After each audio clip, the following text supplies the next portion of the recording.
आकाशात झेपावणारं विमान पाहिलं की प्रश्न पडतो की इतकं प्रचंड मोठं विमान उडतं कसं, आकाशात तरंगतं कसं. यामागचं विज्ञान जाणून घेऊयात सोपी गोष्टमध्ये. विमान उड्डाणाच्या या विज्ञानाला म्हणतात डायनॅमिक्स ऑफ फ्लाइट. हे समजून घेण्याआधी जाणून घेऊयात एअर किंवा हवा म्हणजे काय असते. तर हवा ही एक भौतिक गोष्ट आहे जिला वजन आहे. हवेत काय असतं तर वेगवेगळे वायू, ऑक्सिजन, नायट्रोजन, कार्बन डायऑक्साईड या वेगवेगळ्या घटकांचे रेणू हवेत सतत हलत असतात, ज्यामुळे एअर प्रेशर किंवा हवेचा दाब निर्माण होतो. याच वाहत्या हवेमुळे फोर्स किंवा बल किंवा शक्ती तयार होते आणि या बलामुळेच एखादी वजनानं हलकी गोष्ट हवेत वर खाली करू शकते. पक्षी, पतंग, फुगा, विमानं या सगळ्यांना ओढण्याची किंवा ढकलण्याची ताकद हवेत असते आणि म्हणूनच उडणाऱ्या प्रत्येक गोष्टीसाठी हवा गरजेची असते.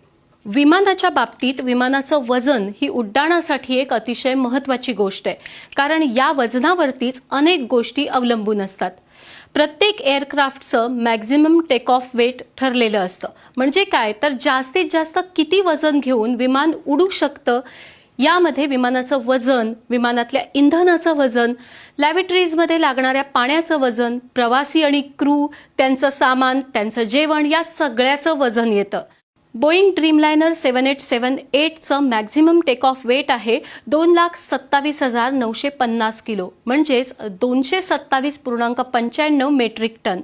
तुलनेनं एका पूर्ण वाढ झालेल्या आफ्रिकन हत्तीचं वजन साधारणपणे 7 टन असतं. मग कल्पना करा की विमान किती जड असेल प्रत्यक्षात.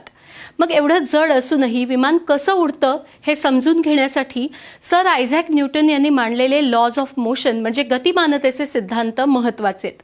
आणि या सिद्धांतानुसार एखादी वस्तू गतिमान नसेल तर ती स्वतःहून हलू लागणार नाही. जर एखादी गोष्ट गतिमान असेल तर कशामुळे तरी ती ढकलली गेल्याशिवाय थांबणार नाही किंवा दिशा बदलणार नाही. आणि जर एखाद्या वस्तूला जोरानं धक्का दिला तर ती आणखी वेगानं पुढे जाईल, अधिक अंतर कापेल.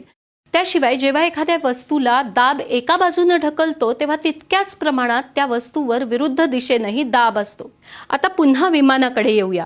जेव्हा एखादं विमान उडतं तेव्हा त्यासाठी 4 प्रकारचे दाब महत्त्वाचे असतात आणि यांना फोर्सेस ऑफ फ्लाइट असं म्हटलं जातं. पहिलं म्हणजे लिफ्ट, अर्थात विमानाला खालून वर ढकलणारं फोर्स. ड्रॅग म्हणजे मागे ओढणारी शक्ती. वेट म्हणजे गुरुत्वाकर्षणामुळे खाली ओढणारं फोर्स. आणि थर्स्ट म्हणजे पुढे नेणारं फोर्स. तर हवेत उड्डाणासाठी विमानाचे पंख सुद्धा महत्त्वाचे असतात.